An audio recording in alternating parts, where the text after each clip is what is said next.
Namaskar everyone, welcome to Next IS. We are back again with a session of daily news analysis. Today is 12th January 2026 and let us see which are the important articles from the Hindu and Indian Express from the prelims perspective. So, we have tried to cover 5 articles from the Indian Express and the Hindu.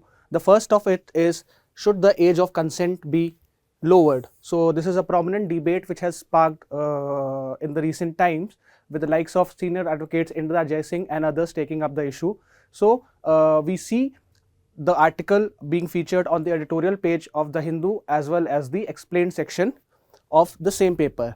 Then again we have an article about the delimitation commission, how it has to be reimagined, what is the way out, what are the current problems related to it, and especially when the census 2026 is around the corner and one is expecting the delimitation exercise to happen before the 2029 election, the topic becomes an important issue for us to cover.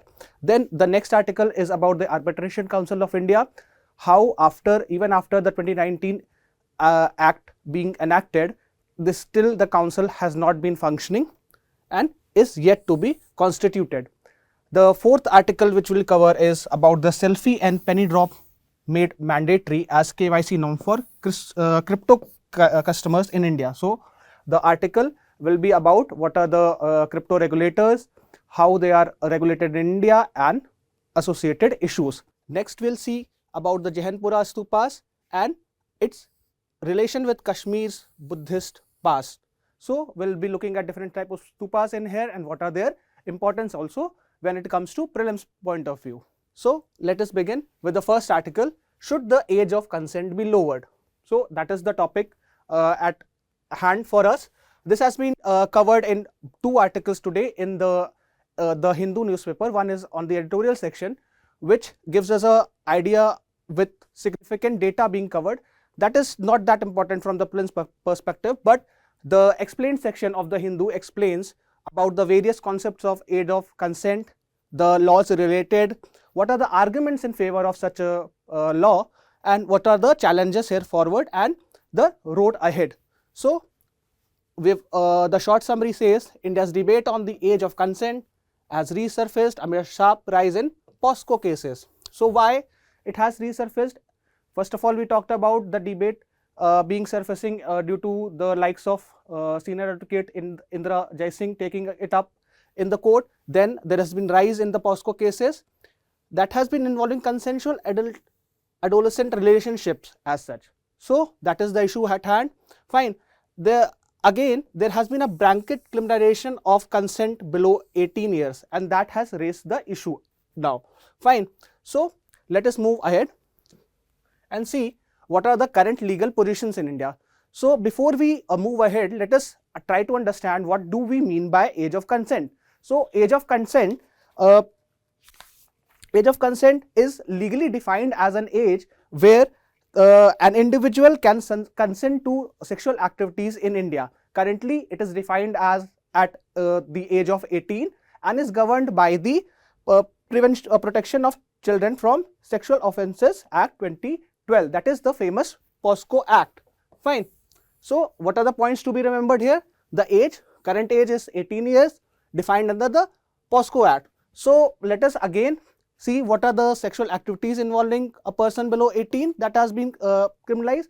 So any sexual activity involving a person below 18 will be treated as an statutory rape. So why it is being treated as an statutory rape? Because the legal presumption is such that anybody who is under the age of 18 is not capable enough or is not capable or does not have a capacity to give valid consent. Fine. So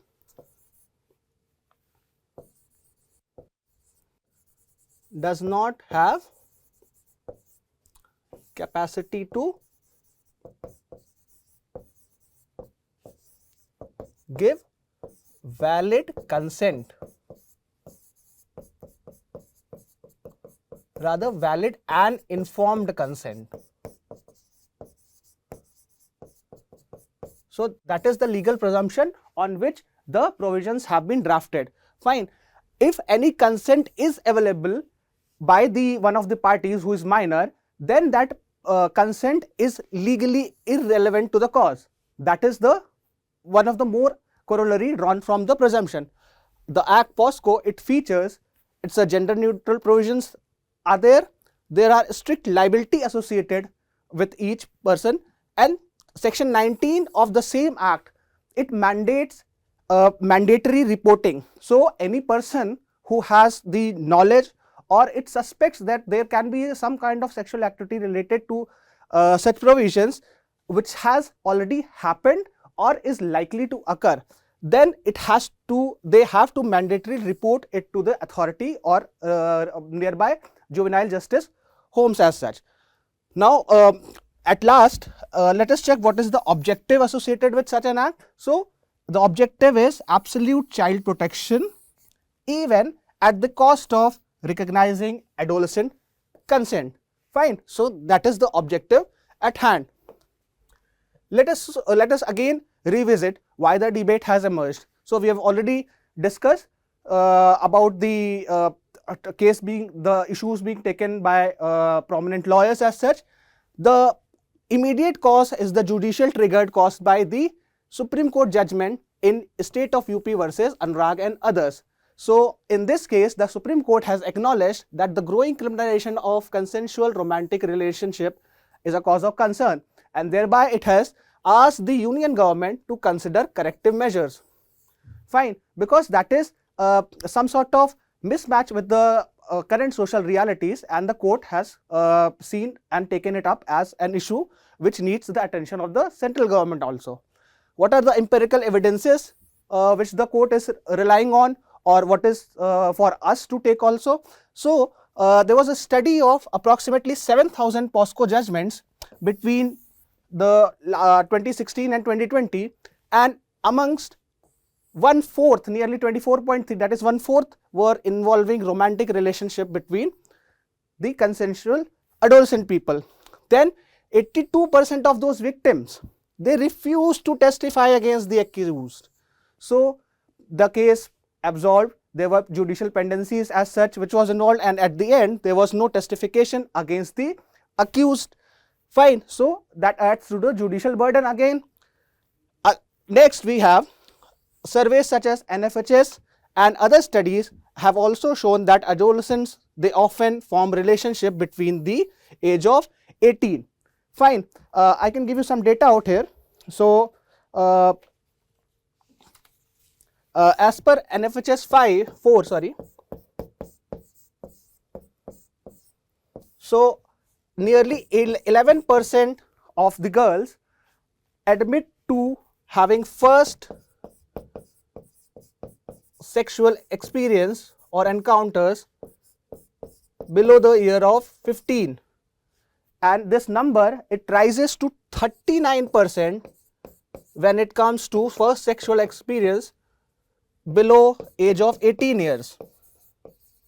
So you can see 11% when it comes to the age of below 15, and 39%, that is nearly 2 in every 5 girl of the surveyed have admitted that they encountered their first sexual experience before the age of 18. So there is this gap between the social reality and the legal rigidity which has surfaced, and that has triggered the debate as such. Next, we can talk about what are the arguments in favor and recalling for the recalibration of the age of consent. So the first argument, which is about the adolescent autonomy. So people who are in the age group of 16 to 18 years, they possess the evolving capacity, and thereby the blanket criminalization, this term is very important when it comes to mains answer writing per se. Blanket criminalization, it infringes upon the Article 21, that is a person's right to life and personal liberty. That is being impinged upon, and that is causing trouble now. Second, we can talk about the misuse of POSCO. So we often see there has been cases where families have used the draconian provisions, some of the provisions of POSCO to oppose intercaste or interfaith marriages. Fine. We have seen cases of Khap Panchayat diktats. Cases in here are always being linked or frequently being linked to the case of being POSCO, which thereby results in incarceration of young men and disruptions of their lives per se, because the bails are often not very easy to get in such cases. Thereby the families, they rather than the girl side of the family, they resort to such tactics. Then the third point is about the judicial recognition. So many of the state high courts have now come to realize about, and they have recognized about the sexual autonomy as part of Article 21 under the clause of personal liberty also. Again, we have seen the judgment of Kerala High Court in Sabiha versus State of Kerala in 2024, that is the most recent one, which emphasized on the adolescent choice and dignity per se. So right to choice, which is enshrined in Article 21, that also forms the legal base or the basis for the recalibrating of the age of consent per se now. Next, we can talk about what are the argument against the lowering of the age of consent. So when we talk about the argument against the age lowering of the age, so we have the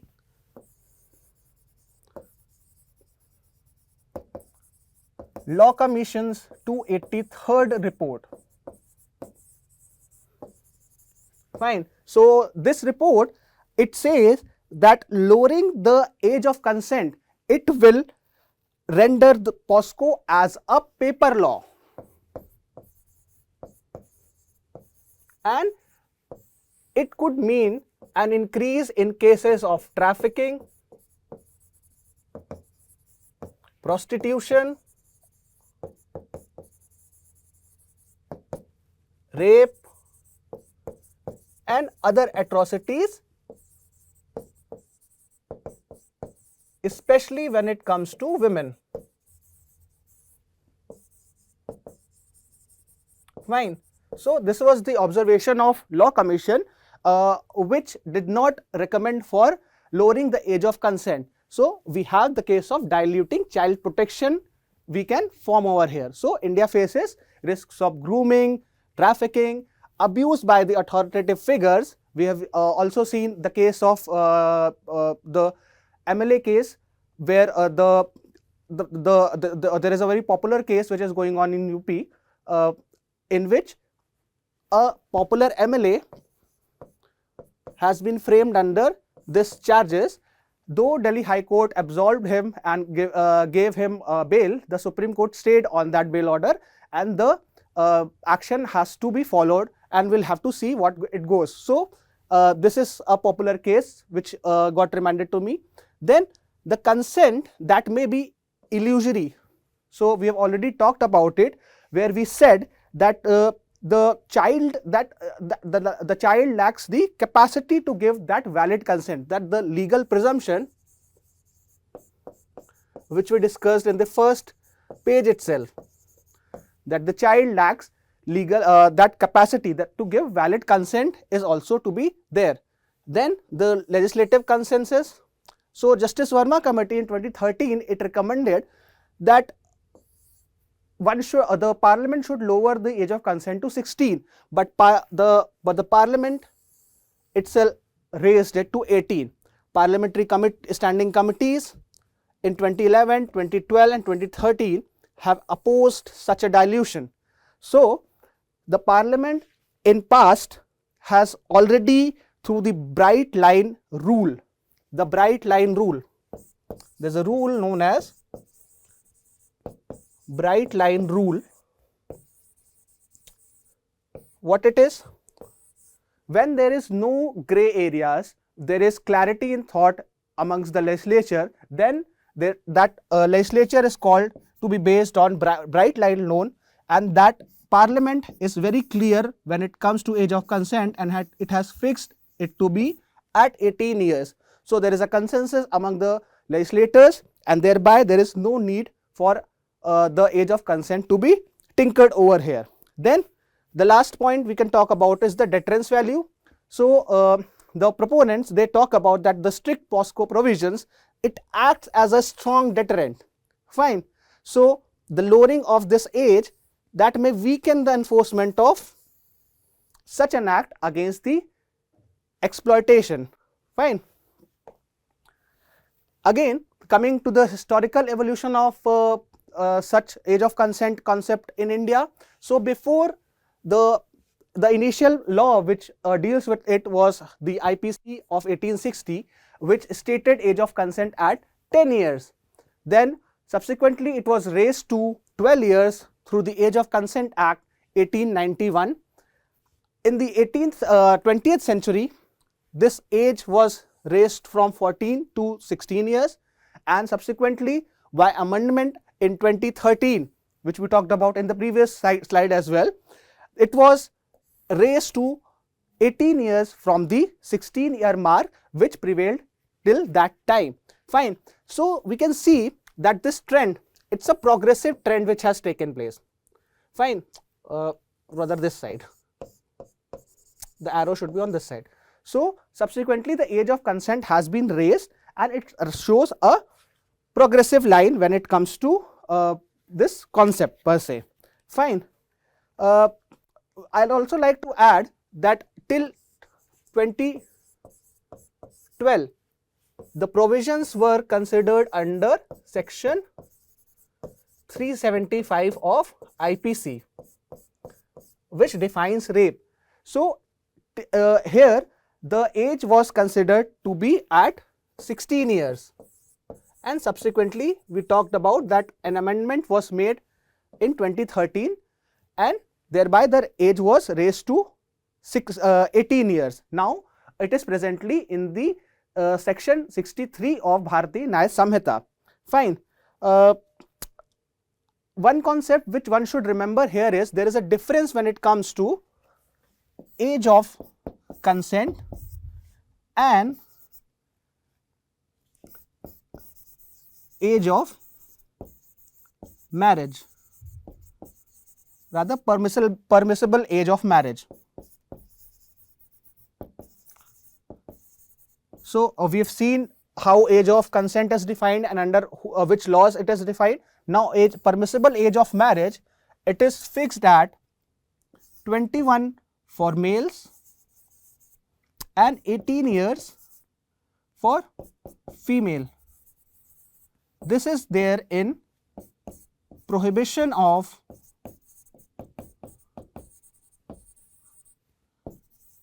Child Marriage Act 2006. So this distinction between the two concepts should be taken care of, and one should not get confused when it comes to solving Prelims MCQ per se. Then let us have some international comparison. You can always go through the slide. There is no nothing for me to tell here. It's just a comparison. So we have countries with age of consent at 16. So Western countries such as UK, Canada, Australia. In Australia it varies by state also. Netherlands, they all have lowered the age of consent. Countries such as Germany and France, they have lowered the age of consent, but they have popular safeguards also. We have again the concept of close-in age. Fine, that is the Romeo-Juliet exception, popularly known as. That is very popular in USA, Canada, Italy, Spain, Netherlands. So close-in age, just a second.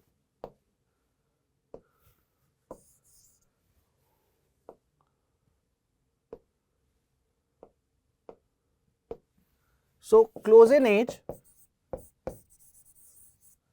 it is defined in a age bracket. Let's say 3 to 4 years of age bracket can be defined for close-in age.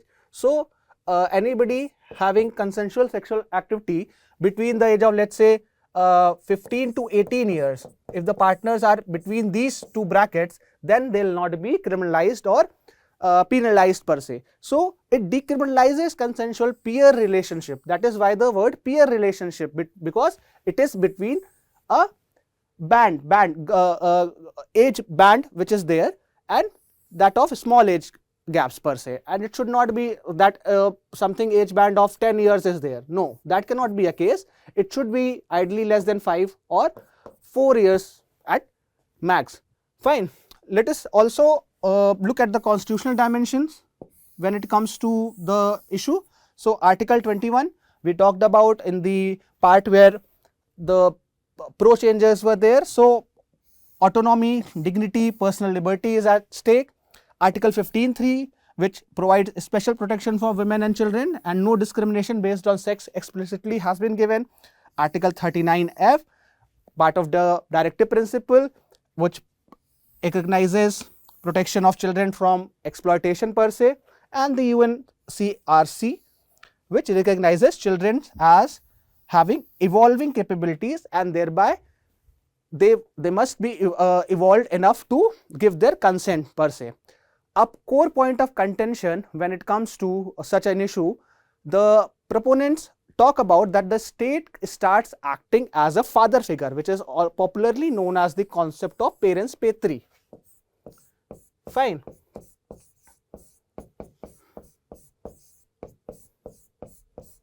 So this concept of parens patriae, where the state assumes the role of a father figure.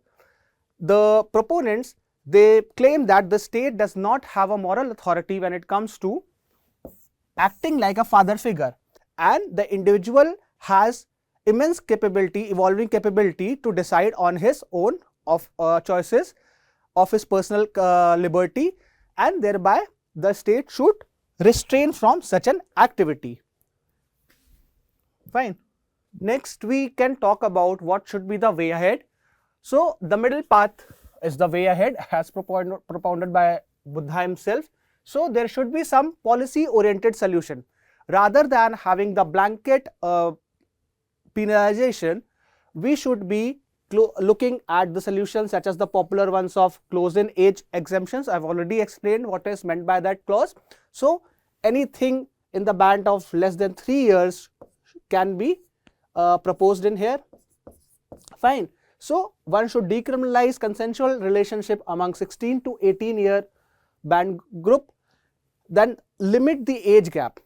So this gap has to be limited, which we ideally talked about as 3 to 4 years. Then there should be enhanced judicial safeguard. Social investigation report should be there, conducted on a regular basis. Contextual assessment of consent should be there. Retainment of strict punishment. So one cause of concern which the proponents were talking about is, the opponents were talking about is that if we are going to dilute the provisions and lower the consent age, then there can be cases of grooming, trafficking, abuse. If you remember, we talked about the Law Commission recommendation also. So to be in line with those provisions, the strict provisions, penal provisions should be retained. Then there should be non-legal and non-coercive measures that should be adopted. There should be people should be educated about such things, about the comprehensive sex education should be there, adolescent friendly health service should be there, adoption of such knowledge curriculum in the school subject should be adopted, and there should be family and community counseling also going on hand in hand. Let us come to the second article. The article is from the op-ed page of the Hindu. It is titled as Reimagining Delimitation. So with the notification, Gazette notification of Census 2026, the debate again has sparked on the outcomes or the future things regarding what will be followed by census, and the prime and the foremost thing which one comes to one mind is the delimitation exercise, which will be speculated to be done before the 2029 Lok Sabha election. Fine.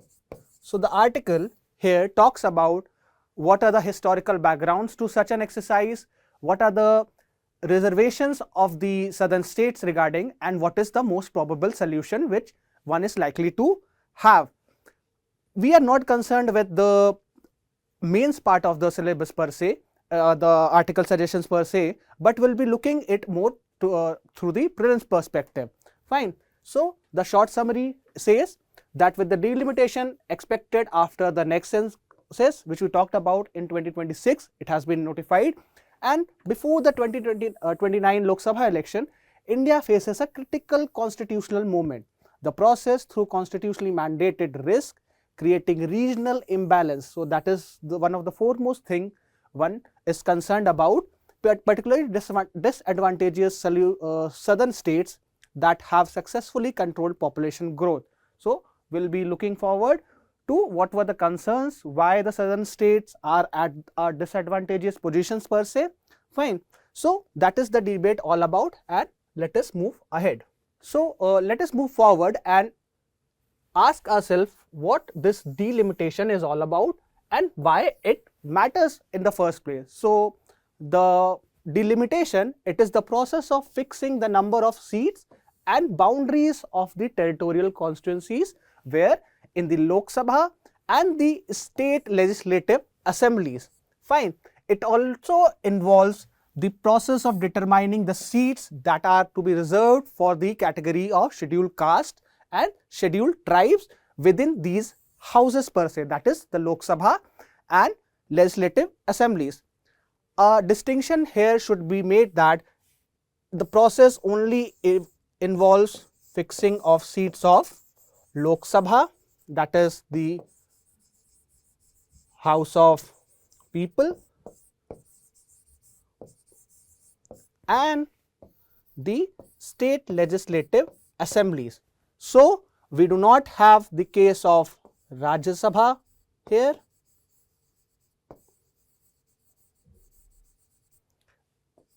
nor we have the case of state legislative councils. A trivial question for those who are watching is, can you tell me which are the states which have state legislative councils in India? Fine, I can give you one of the names, the most popular one. Bihar has a state legislative council. Do comment in the comment box about the rest of the states. Fine. Also, let us comment in the box about in which schedule the number of seats of Rajya Sabha, the allocation of number of seats of Rajya Sabha is being talked about in the constitution. So we'll have a revision of two things, the allocation of seats in Rajya Sabha, and the other will be about which are the states which presently have state legislative assembly per se. Fine. So continuing with our discussion, the delimitation process, this is constituted by or carried out by Delimitation Commission, which is set up under the Act of Parliament mandated through Article 82 of the Constitution. Fine. We'll again see what are the associated articles apart from Article 82, but the prime article here which we are concerned with it is Article 82 itself. Next, let us talk about the constitutional basis of delimitation. So, Article 82, continuing with that only, it talks about the readjustment of seats of Lok Sabha after every census through a delimitation act, which is be authorized by the Parliament. Then Article 170 also, it provides the same idea but pertains to the state legislative assembly seats. Article 327 and 328 subsequently, which empowers the legislature to frame election related laws. Fine.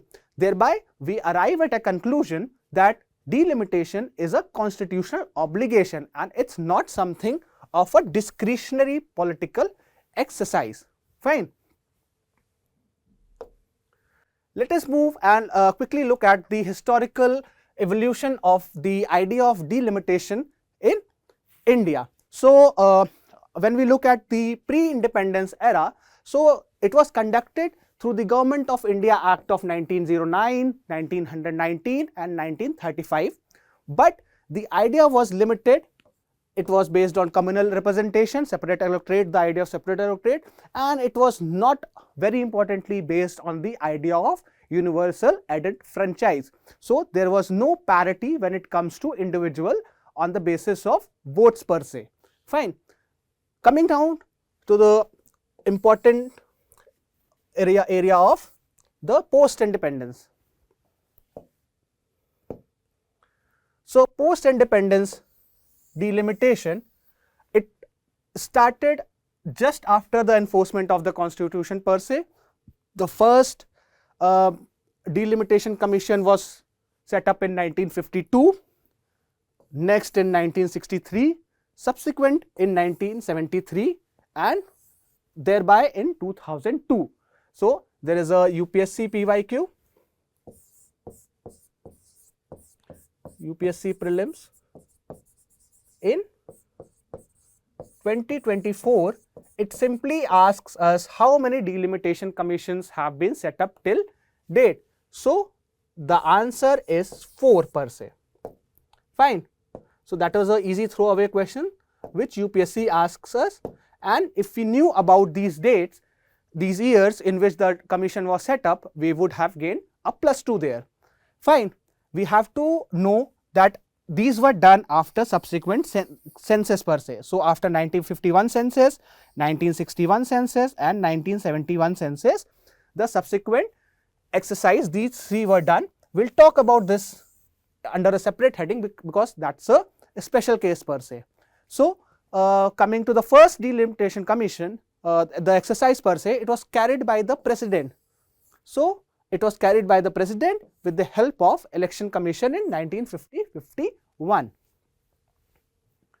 Next in line is about the freeze on delimitation. So the first 3 delimitation commission till 1972, it was done on a regular basis, but then there came a point where the states, the southern states which were implementing family programming programs with ease and with success, they started feeling alienated about the delimitation exercise and about the northern states being granted more representation and seats because of their increasing population. So thereby, through the popular 42nd, rather I'll not say popular, but the, let me check, through the, it's not working,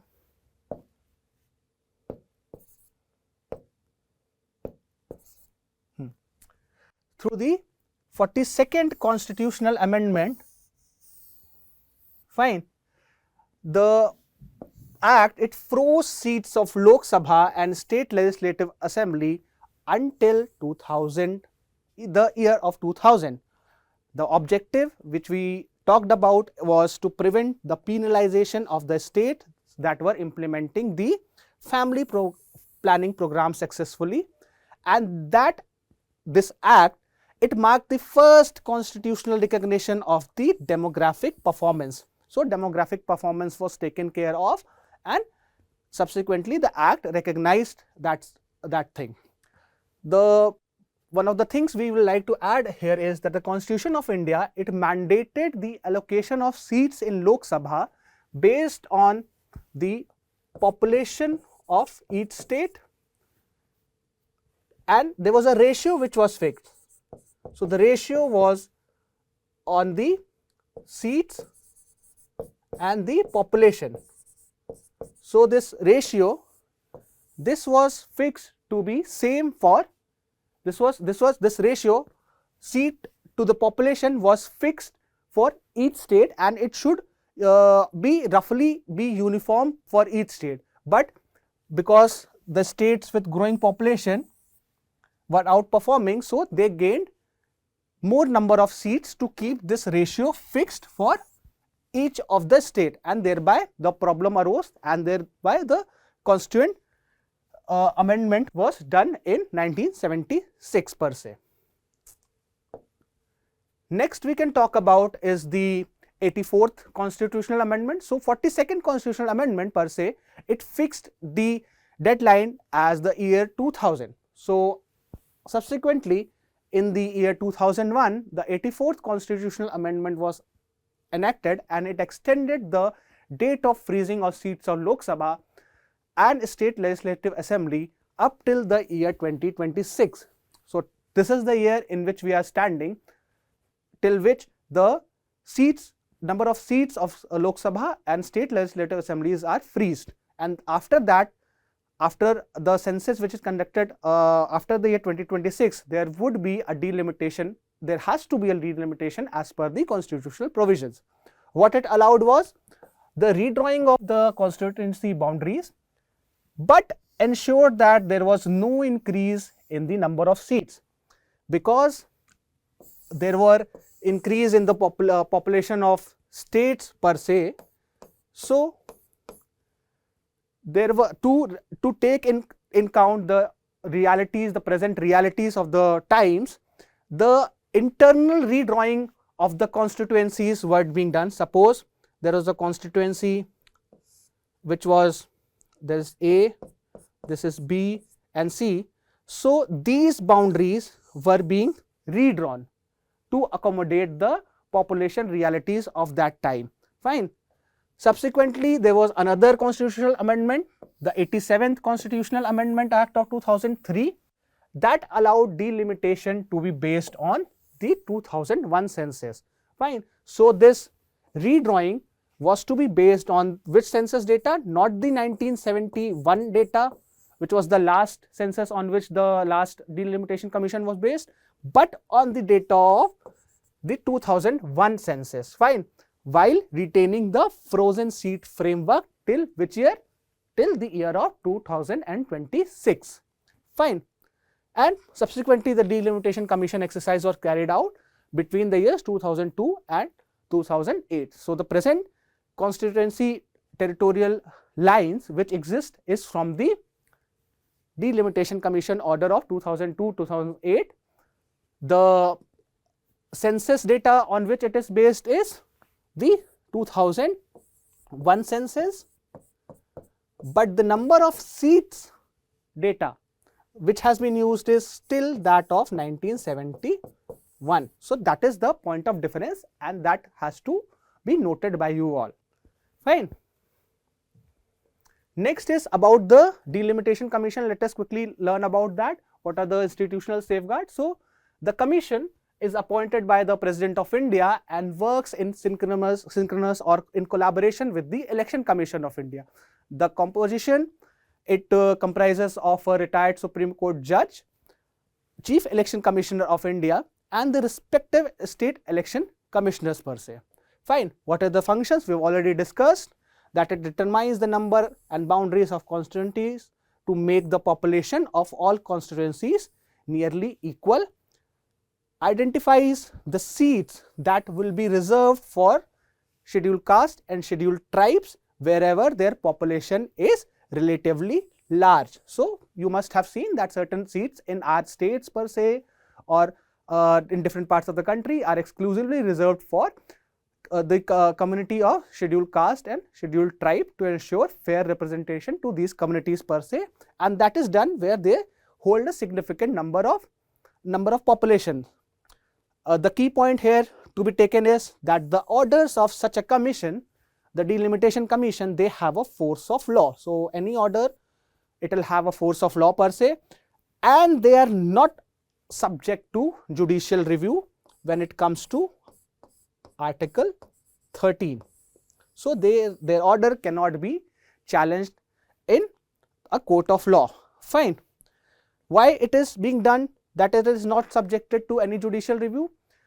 It is being done so that there is no political pressures and the process remains insulated from any political interference as such. Fine. Let us go and read about why delimitation is contentious today. So we have already talked about the demographic realities being one of the challenge. So since 1991, population growth has been concentrated mainly in the northern state, mainly in the belt of UP, Bihar, MP, Rajasthan, etc. The TFR value has been highest in these two states per se, In Bihar particularly, it is around 2.9 if I am correct. Fine. The southern states, whereas, have heavily invested in education, health, family planning and other social sectors, thereby reducing the fertility rate. You will see that the state of Kerala per se has a TFR of 1.9 approximately, which is lower than the replacement level of 2.1, and Bihar has a significant number at 2.9 if I am not wrong. Fine. So, the core question which comes to our mind is, should these states be penalized for the successful population control program and thereby losing their political representation? That is a question which you have to answer. Next, we can talk about is the impact on the southern states. So, Finance Commission, it had already assigned the 50% weightage to population in tax devolution. So, Finance Commission, the 15th Finance Commission per se has assigned this weightage. So, southern states are thereby having a reduced share itself. And delimitation, if it is solely based on the population, then they will reduce the Lok Sabha seats for these southern states and dilute their political interference also. Fine. Although one may argue that the proportional seat representation would remain the same, but the absolute gap here will be widened as such. Fine. So, thereby there is a tension between the constitutional principle, which are the principle, the democratic principle of one person, one vote, that will be diluted. Then the federal principle that there should be equality and fairness among each state there, because India is a union of state and there should be parity amongst each state per se. So, what are the proposed solution to reimagine the delimitation? That was the core theme on which the article was based on, and that is why we talked about the delimitation process at length here. So, the solution the article proposes is to increase the Lok Sabha seats without the changing the ratio of seats to population per se. It says to retain the current state-wise proportion using the 2011 census. Lok Sabha strength would rise to somewhere about 866 members. It will be the least disruptive, but it will not fully resolve the imbalance also. Fine. Second, it proposes it's to strengthen federalism via the Rajya Sabha. So, it relies on the US principle of equal representation per state. So, every state in the Union of India would be allocated equal number of Rajya Sabha state, and that will protect the state equality and thereby ensuring political sensitivity also to the cause. Next, it proposes is to expand the state legislative membership. One has to standardize the MLA population ratio, and thereby it will help to improve the grassroots democracy also. Fine. The last and the innovative solution of the lot was this digressive proportionality clause. So, the writer, the man proposes that the larger state should get more seats, accepted, but their fewer per capita income should be devolved. Fine. Thereby they will be incentivized again, and the smaller or the better performing states will have greater per capita weight, and thereby they will not lose on finances or other devolution from the center. Suggested formula is 60% weightage to the population and 40% to the demographic performance. This has already been taken care to an extent. So, 12.5% has been given to demographic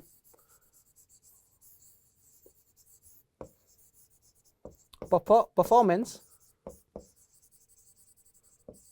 when it came to the 15th Finance Commission, and 15% was given to population strength.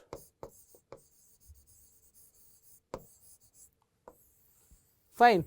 So, this is from the 15th Finance Commission, which was the last commission operating.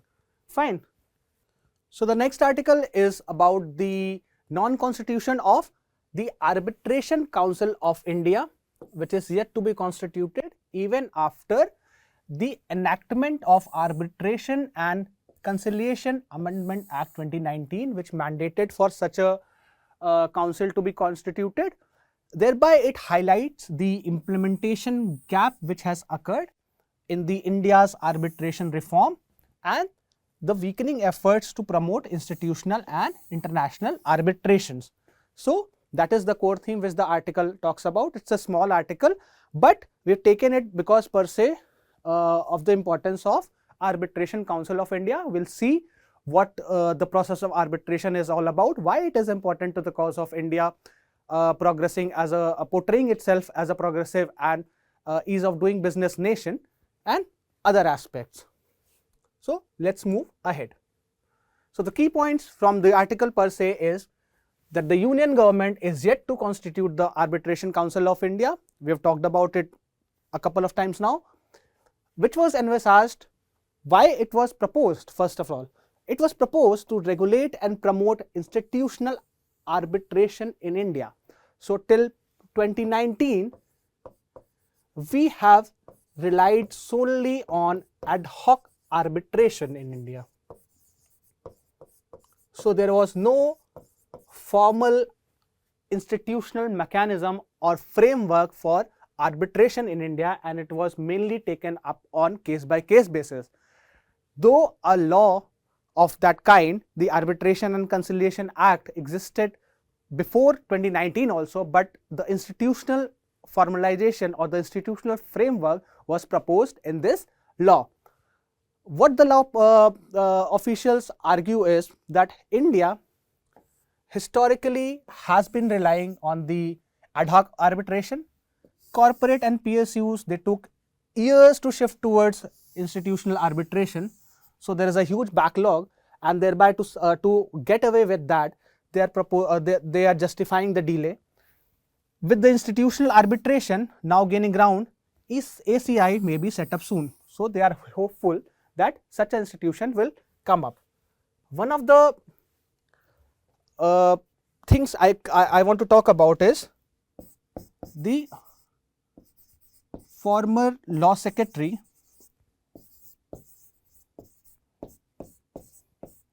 Shri P.K. Malhotra. He said the provisions for an institutional mechanism by the Arbitration Council of India was made by amendment in the said act, and the proposed council has not been yet constituted. It is adversely affecting India's effort for making a hub of international arbitration per se. So the former law secretary has raised concerns and has voiced concern, and we must acknowledge that one can always inculcate the views of former bureaucrats per se. That is why I am highlighting his views. You can always note that down. So let us quickly look at what is meant by arbitration. So arbitration is a quasi-judicial method of what? Of resolving disputes between two parties, in which there is an impartial third party that is called as arbitrator and is appointed to make binding decisions per se. So the arbitration award which comes out of such a process is binding in nature. It is often used to settle commercial disputes, civil disputes and international disputes per se. Unlike court proceedings, it's a purely private mechanism. Fine. And thereby voluntary, chosen by the contracting parties. Let's say I and you have gone into some kind of dispute and we want to settle it out of court. So we'll choose an arbitrary, we'll choose an impartial arbitrator amongst between us, whom we have due regards and due faith. Both of us will have due faith and due regards for him or her, and will set up our case in front of him and her, and then there will be an arbitration award by him and her, the institutional mechanism, and will be binded by that decisions per se. Fine. Again, these unlike court proceedings, it is a private mechanism, voluntary, chosen by the contracting parties, with the power and functions of arbitrators being statutorily regulated under the Arbitration Council Act 1996, which was subsequently amended in 2015, 2019 and 2021. So, the role, what are the functions of arbitrators are not per se on our whims and fancies. These are being regulated by the said act also. Fine. So, let us look at quickly the historical context of arbitration in India. So, the process of arbitration, it traces from the colonial history. So, the earlier law, it stems from the Bengal Regulation Act of 1772. The Arbitration Act of 1899, it was operational in the presidency town of Bombay, Madras and Calcutta per se. Though initiated initially during the colonial time only, it was mainly court dominated, which limited its efficiency and the autonomy of the process per se. Post independent, we had certain framework for the same. The Arbitration Act was of 1940, it was carried forward in the post colonial era also, but again it was marred by excessive judicial interventions that led to delays and inefficiencies in the process per se. Fine. Because of these excessive judicial interventions, arbitration as a process, it failed to emerge as a credible alternative to litigations.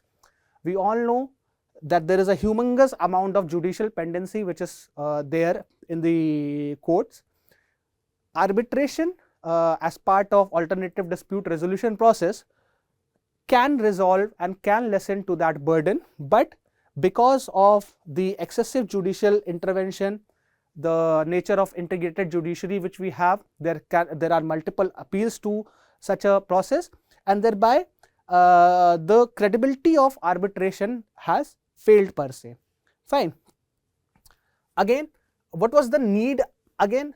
So, post LPG reform, India needed some credible framework to portray itself as a hub of ease of doing business. So, it came out with the Arbitration and Conciliation Act 1996. Fine. Each time the government cannot come and interfere in settlement of parties. If they want to settle it out of court as in some private sphere under a regulatory body, they should be allowed to do so, so that the process gets simplified and there is always an ease to doing business per se in the country. Fine.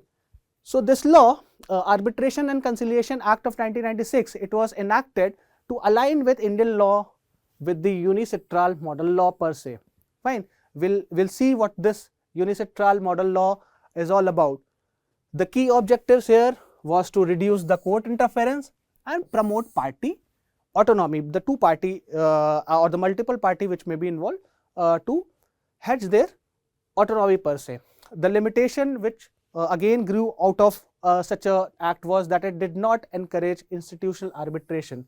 So, we see that till 2019 institutional arbitration was never in the picture. It was always ad hoc arbitration which was there, and thereby it resulted in dominance of the non-credibility of that process.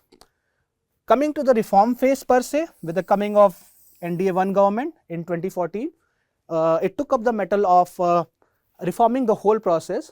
In between the year 2015 and 2021, we see a slew of amendments to the said act, the Arbitration and Conciliation Act. So, the 2015 Act, if we talked about, it limited judicial interventions, introduced fixed timelines for the arbitration process, and strengthened the interim measures also. Fine. So, we see the IBC code, Insolvency and Bankruptcy Code, was also part of, or rather an extension of such an ADR mechanism. Fine. That took place within the said period. The 2019 amendment, it proposed the Arbitration Council of India, for which we have taken the article itself. The shift was towards the institutional arbitration. From the first time, the shift was here from the said ad hoc arbitration. It also introduced grading and accreditation of the mechanism. So the arbitrator agency per se were graded and the accredited. So depending on those grading and accreditations, parties could choose the arbitrators per se. It also introduced the 8th schedule. Fine. So this 8th schedule, this was regarding the qualification and the norms which the arbitrators should follow. So the 8th schedule of the Act, it was about the quality and norms which the arbitrators should follow, though it was never notified per se, and subsequently we see that in 2021, because of the criticism of over-regulation, because arbitration is supposed to be not that over-regulated process, again with the coming of 8th schedule, the government interference was coming up, set norms and quality standards, vaguely worded clauses, those were being criticized, and thereby the government subsequently removed the 8th schedule in an attempt to restore the confidence in the arbitration ecosystem per se. Again, let us come finally to the Arbitration Council of India. What is the legal basis? So it is set up under the Arbitration and Conciliation Act, the Amendment Act of 2019. The composition, it has a chairperson who is to be a former Supreme Court or a High Court justice or an eminent arbitration expert appointed by the central government on the recommendation of Chief Justice of India. There are members also associated with the council. So there will be arbitration practitioners, academicians, and government nominees also, which will be the members of the council per se. What will be the functions? We've already talked about multiple times. Grade the arbitral institutions, accredit arbitrators, lay down professional and ethical standards per se, promote institutional arbitration, one of the most foremost reform, and advise governments on arbitration reforms also, so that subsequent reforms can be taken up. Fine.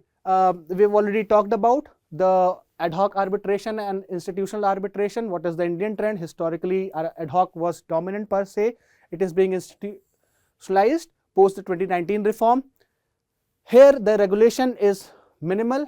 It is structured oversight. Time and cost in the ad hoc mechanism is often very high. It is more predictable and more structured here. Global credibility is weak of ad hoc arbitration because of the non-set-up standardized mechanism, but here it is very strong. The popular case of South Asian countries, ASEAN, Singapore per se is a very good example when it comes to setting up institutional arbitration and gaining investor confidence per se. Fine. Why the delay in ACI matters to us? We've always reflected that the long-standing implementation gap in legal reform is something which India should deal with. It also weakens India's position as arbitration-friendly jurisdiction, a destination for international commercial arbitration also. Fine. It also continues historical problems of judicial backlogs, costly and delayed dispute resolution. So these we have already discussed. Just a quick recap of everything. Fine. Coming to the last thing in the topic, we can talk about the United Nations Commission on International Trade Law. Fine. So it is a subsidiary body of the UNGA. It is not a principal organ of United Nations that has to be taken care. UPSC has a tendency of asking such thing. It will give you that UN Citral is a principal organ of United Nations, and you may tend to mark it right because it has been preceded, the commission has been preceded by the fix of United Nations. So it is a subsidiary body of UNGA. The mandate is to further the progressive harmonization and unification of the law of international trade. It comprises of 60 member states. Fine. So it's not a universal body per se. It does not have all the 193 members of UNGA, but only 60 members, 14 from the African state, 14 from the Asian state, 8 from Eastern European state, 10 from Latin American and Caribbean, and 14 Western European and other states per se. Fine. The General Assembly, it elects member for a term of 6 years and after every three years, fine, half of the member they retire or their membership expires. India is a founding member of the organization, and that is a catch point which one has to remember. That has a very much potential to be asked as an MCQ when it comes to prelims framework per se. Let us look at the fourth article of the day. The article is about the crypto regulation, the KYC mandate for the crypto customers in India. Fine. So the title itself says the Selfie penny drops mandated as KYC for crypto customers in India. So we'll subsequently see what this Selfie denotes, what this penny drop denotes. Fine. So the short summary says the Financial Intelligence Unit, FIU India, has tightened the anti-money laundering, that is the AML, anti-money laundering and counter-terror financing, CTF. So remember these terms, we'll be using them subsequently in short form. So the FIU India has tightened anti-money laundering, AML and CFT norms for cryptocurrency exchanges. Fine. So this term will be useful for us because we'll see how who regulates these and what are the regulation to be followed by these exchanges by mandating advanced KYC measures such as Selfie with liveness detection, geotagging and other things, particularly penny drop bank verification, which we'll see. Fine. So that is the article all about. Let's dive in for more details. So what are the key points here? There has been a new KYC norms that are set up for crypto users and crypto exchange. So they are mandated to collect selfie with liveliness detection. Fine. What is this liveliness detection? So many times you might be seeing that on some platform, on some UPI platform, Amazon Pay platform, which I recall from my experience, you are asked to click make a video of your selfie, or they'll call you, these exchanges will call you and they'll detect your liveness so that you're not doing a fraud per se, or you're not personifying any stranger also. So that is the liveliness detection with the help of a selfie. What it helps, it prevents identity fraud, identity theft per se. So identity fraud and theft are prevented, and impersonation is also prevented. Next is about after selfie, PAN verification has to be there. So you can be asked to hold your PAN and then give a selfie out there. Fine. Then penny drop bank accounts verification is also being mandated. So there will be a small test deposit to verify the ownership, whether the bank you are notifying is operational or not. So maybe many times you would have seen that there is a 1 rupee transaction when it comes to such exchanges being taken, and that will be debited at one go, and again it will be credited back in your account to see the movement of money in your account, whether your account which you have given is operational or not. Again, geolocation detail, geotagging will be there, date and time stamp for onboarding will be there, IP address verification will be there, whether you are using the net from a legal location or not, to verify all those things as part of customer due diligence will be done now on. Let's say what are the issuing authorities and legal basis of such thing. So these guidelines you have to understand are issued by Financial Intelligence Unit India. Fine. It is having powers of under which act? So PMLA, Prevention of Money Laundering Act 2002, it has powers from this act. Now the crypto exchanges will be acting as reporting entities per se. So any fraud or any detection from their end has to be reported by these crypto exchanges to the authorities under the PMLA Act. Fine. All crypto exchanges and virtual digital asset service providers, they have to register with this organization called as FIU India. Fine. That is something which you should remember, that it is being regulated also and it has to be registered. They are classified now as reporting entities, which we have already talked about. What are their obligations? What are they expected to do now? They are expected to maintain transaction records, fine, submit suspicious transaction report, that is STRs, cash transaction report about the debit or credit of cash transactions happening, avoiding facilitation of linked or suspicious transactions. So, there should be avoidance and there should be curb on facilitating transactions which are which seem to be suspicious and dubious per se. What are the restrictions on crypto activities now? So, the exchanges are discouraged from initial coin offering and initial token offerings, which are being treated on similar lines to IPOs. So, these two terms you should remember, they are forbidden from issuing such things.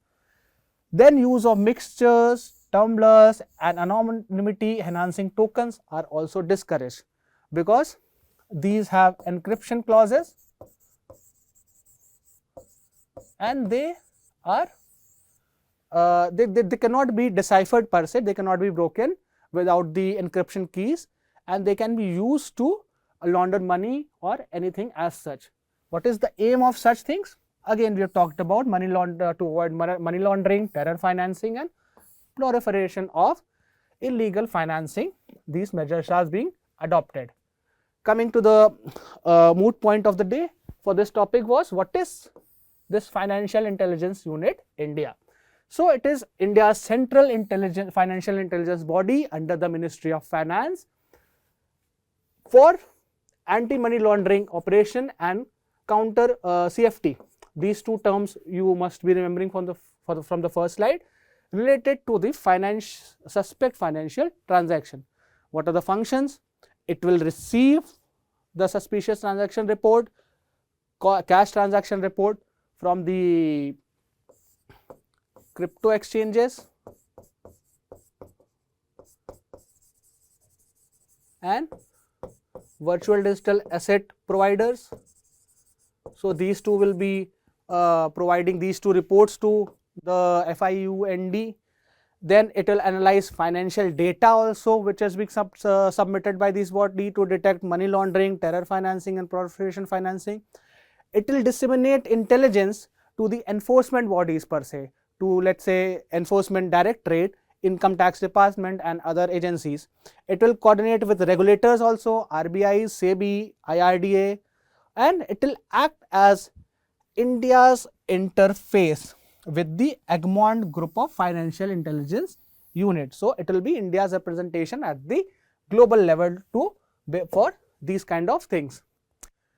Then the FIIND and the cryptocurrency regulation, fine. So, a thing which should be noted from the article is that the crypto exchanges are now regulated at par with bank and NBFC for AML and CFT compliances, fine.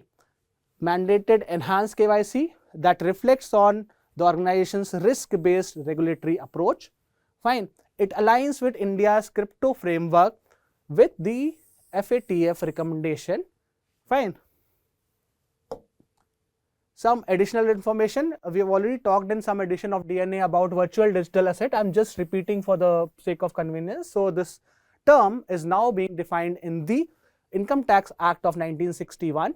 It includes cryptocurrency and NFT. What is the taxation regime on which it is operating? That is for important on us. 30% tax on the gains would be there, 1% TDS on the VDA transfers under section 393 would be there, even when it comes to peer-to-peer transactions, fine. The threshold for TDS exemption, there is some exemption will be given also, is 50,000 for small traders and 10,000 for others per se. So, that is something which you should remember about the tax regime when it comes to VDA. A quick look before we wind the article. What are the 6 type of digital assets per se? So, the first is cryptocurrency. these are digital currencies that are cryptographically secured via blockchain. NFT, these are blockchain based tokenized asset that cannot be replaced. So, this is a currency, this is a tokenized asset, fine, and that is unique in its value and that cannot be replaced anyhow. Stable coins, this is again a digital currency, but it is tied to a currency, commodity or some financial instrument per se, fine.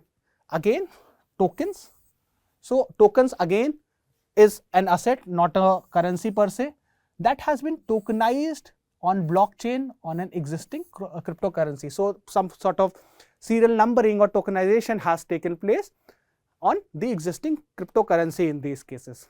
Digital bonds, as the name suggests, these are bonds that are issued, traded and settled online via a blockchain per se. The last of the lot, CBDC, we'll be dealing with it separately in some of the article if it comes in the newspaper per se. So, these are digital currencies that are linked to the value of the issuing nation's official currency per se. Comment in the comment section about India's CBDC and read about it also, about the regulation. Is it regulated by RBI or central government? Who issues it? And other aspects, fine. So, the last topic for the day, the last article for the day which we've chosen is about the stupas which have discovered in the Zehanpora region of the Baramulla district in Kashmir, how they shed light on the Kashmir's rich Buddhist past and subsequent what are the things we have got hold of, and the static portion related to the topic which we'll like to discuss, fine. Let us move ahead.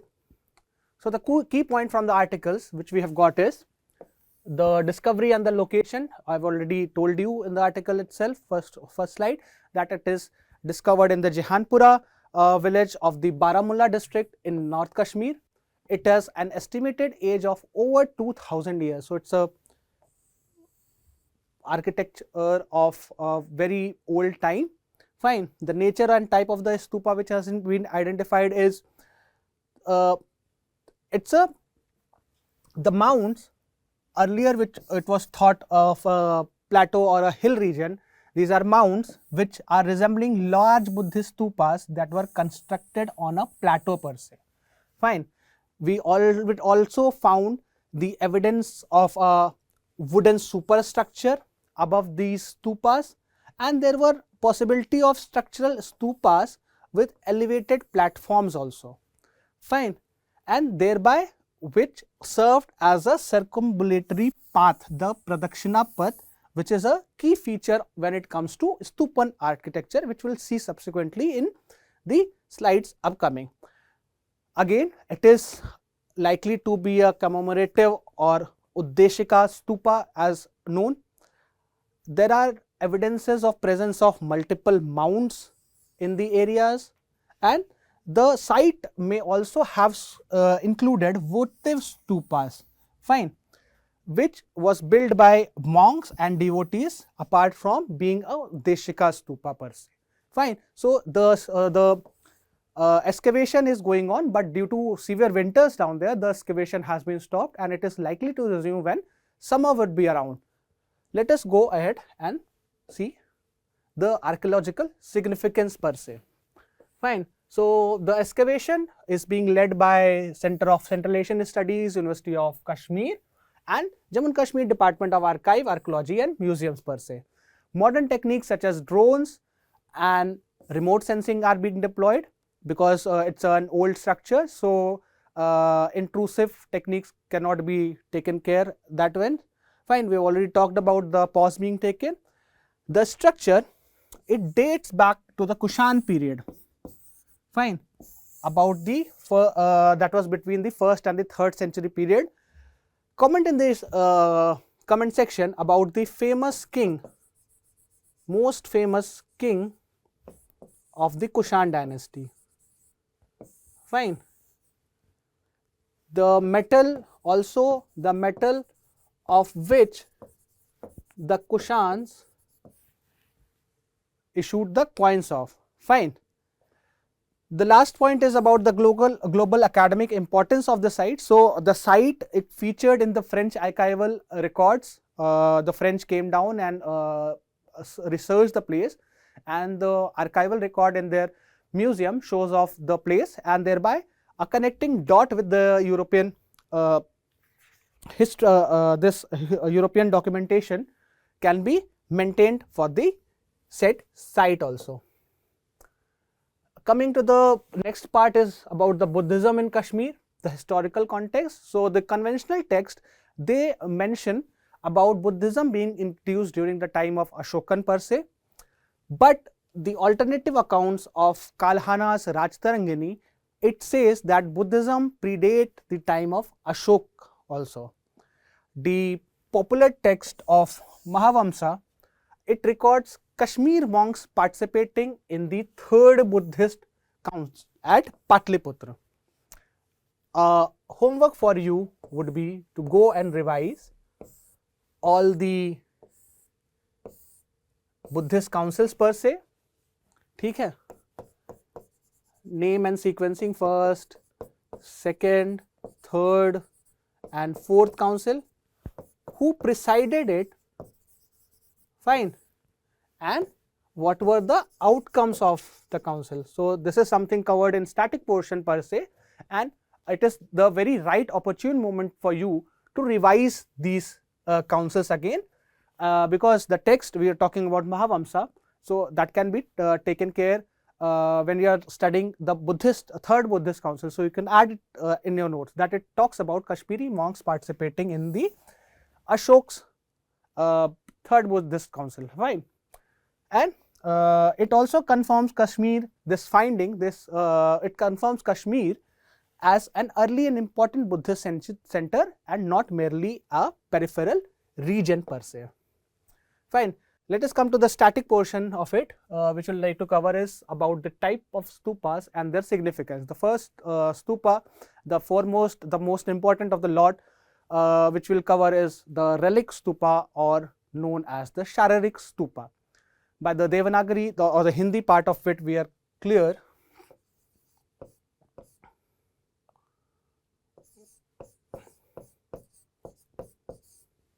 Shararik stupa.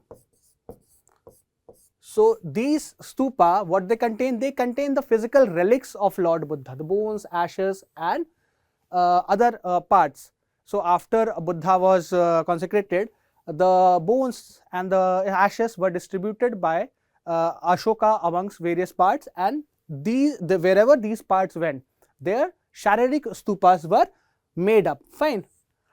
Example of such stupas are Sachi stupa, which is there in Madhya Pradesh, the Piparva stupa, which is there in news nowadays more.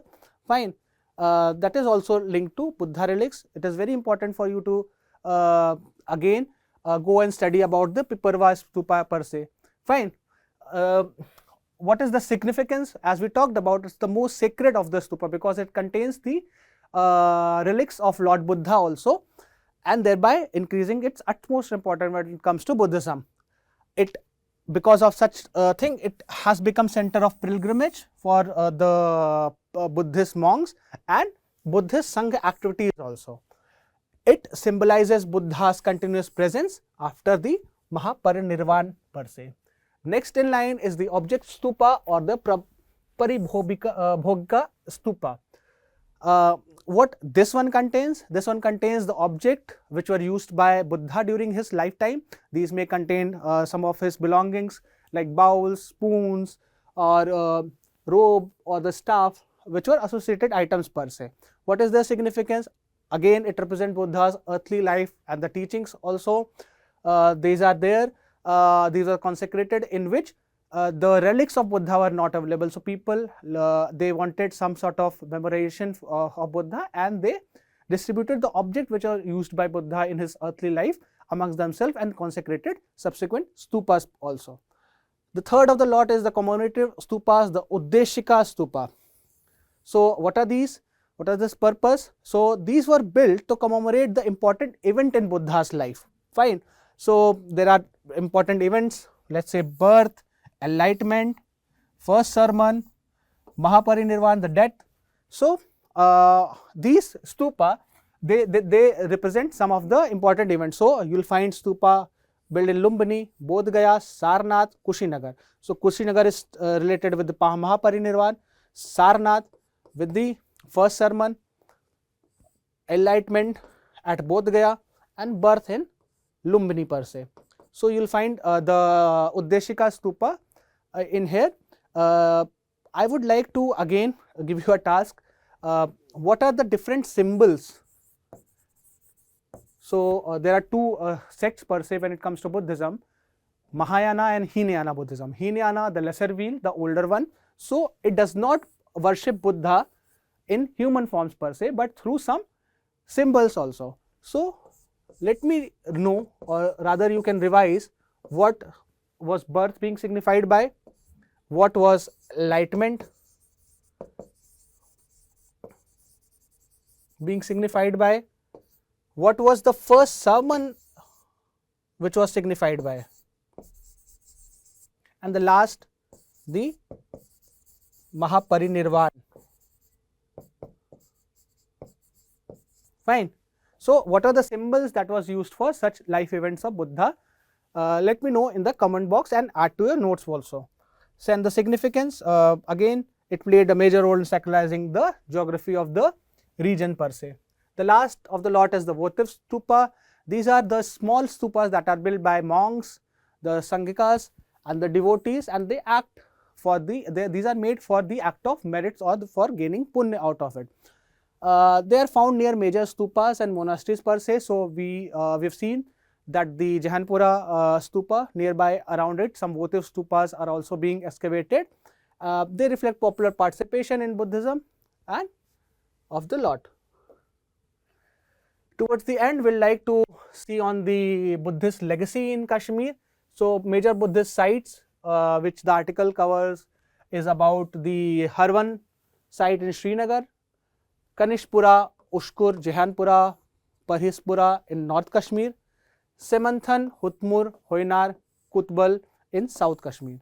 So you may not be asked which part of Kashmir they are, but you can be asked that Kanishpura, Hutmur, Kutbal are popular sites related to which religion per se, and you will be given set of options about religion and you are expected to answer that. So question based on those lines can be attributed in here. Fine. To conclude the argument, we will like to stand that Kashmir, it was a hub of Mahayana Buddhism per se. Fine. So it was more of the newer form of Buddhism which evolved in Kashmir, the greater wheel, the Mahayana Buddhism, and through the Silk Route exchanges this proliferated. At the last, I would like to look on the structure of this stupa architecture per se. So we have some major part of it. So we have the chhatra, which symbolizes the spiritual authority,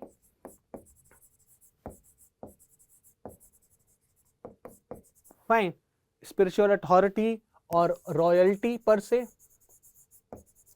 The and, which symbolizes the cosmic universe,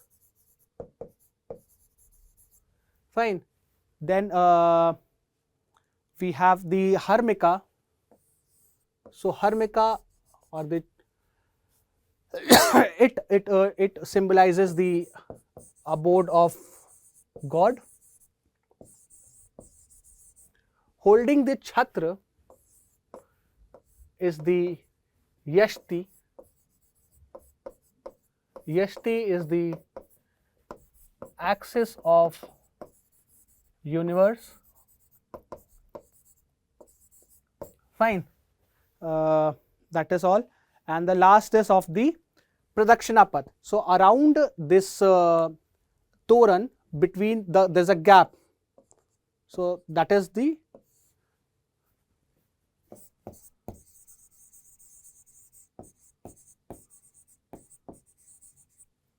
Pradakshina Path, and what it symbolizes is, it symbolizes the